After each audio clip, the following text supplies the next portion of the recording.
Hello to the world and to the kingdom citizens. I greet you in the precious holy name of Yeshua Messiah, Yeshua HaMashiach, who said in his word, John 8:32, and ye shall know the truth, and the truth shall make you free. Hi, I'm Dr. John Curry, Ambassador, Pan-African, and welcome to the Embassy of the Kingdom of Heaven on Earth. If you want to follow this podcast, please subscribe to JC Global, Embassy TV 1, ring the bell, and hit the thumbs up button.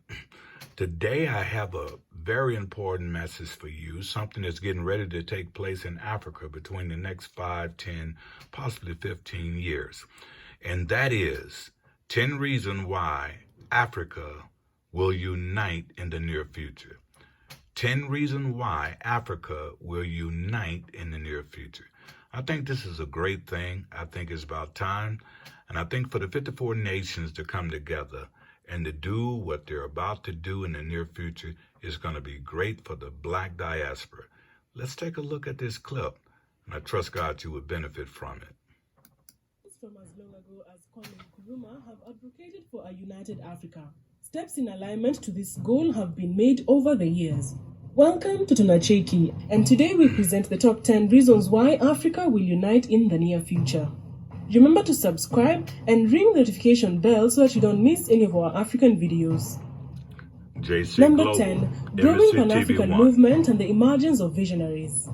Pan-Africanism has historically been about the emancipation of the African continent and all of African descendants the world over from exploitation and oppression. Current notable Pan-Africans include PLO Lumumba, Julius Malema, and Nana Akufo-Addo. Number 9. Africa Development Bank. Following the end of the colonial period in Africa, a growing desire for more unity within the continent led to the establishment of 2 draft charters, one being for the establishment of a regional development bank. An agreement was co-signed by 23 African governments on August 4, 1963, establishing the African Development Bank. The bank promotes economic development and social progress of its African member countries in Africa and commits approximately $3 billion annually to African countries. Number 8. Return of Africans from the diaspora. Ghanaian President Nana Akufo-Addo recently launched the Year of Return Ghana 2019. The goal of the project is to get African Americans to return to Ghana and have a transformative experience of connecting with the continent from which they were taken 400 years ago. Other African countries are expected to follow suit in a step towards uniting the continent. This will bring Africans who've been away for a long time back home. Number 7. Strengthening of the African Union mandate. One of the objectives of the African Union is to achieve greater unity and solidarity between African countries and Africans. The 1980 Lagos Plan of Action for the Development of Africa and the 1991 Abuja Treaty proposed the creation of regional economic communities as the basis for African integration, with a timetable for the regional and then the continental integration to follow. This mandate has been strengthened over the years.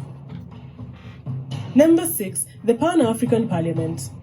The Pan-African Parliament is one of the 9 organs proposed in the 1991 Abuja Treaty establishing the African Economic Community. Its purpose, as set out in Article 17 of the African Union Constitutive Act, is to ensure the full participation of African people in the development and economic integration of the continent.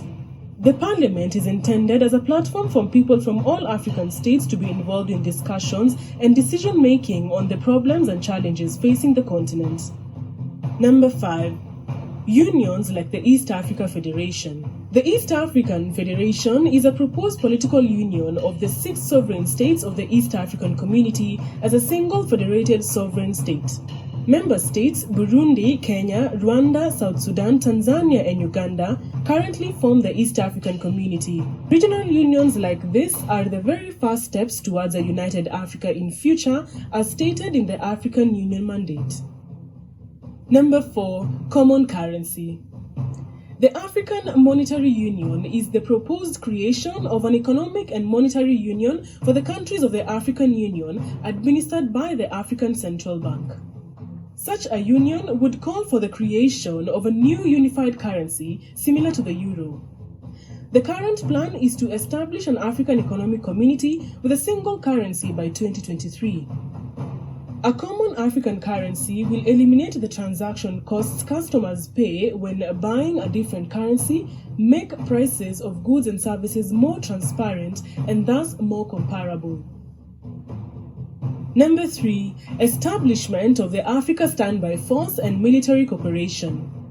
The African Standby Force, ASF, is a continental African and multidisciplinary peacekeeping force with military, police, and civilian contingents that act under the direction of the African Union.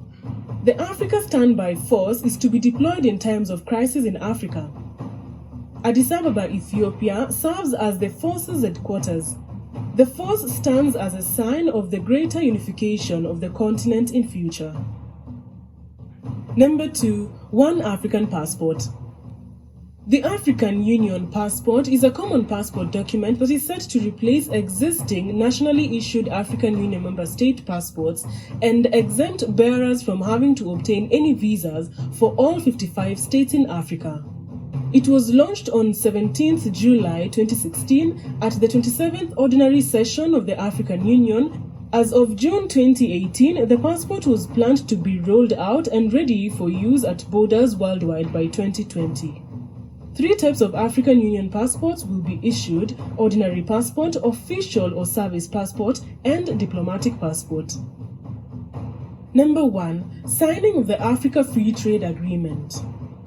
This is the result of the African Continental Free Trade Agreement between all 55 members of the African Union.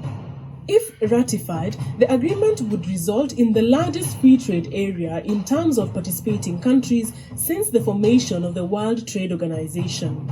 44 of the 55 members of the African Union signed it. The agreement initially requires members to remove tariffs from 90% of goods, allowing free access to commodities, goods and services across the continent. The proposal will come into force after ratification by 22 of the signatory states. Thank you for watching, and make sure to subscribe to get the latest African lists, entertainment, pop culture, and news. JC Global, Embassy, Remember to leave TV1. your suggestions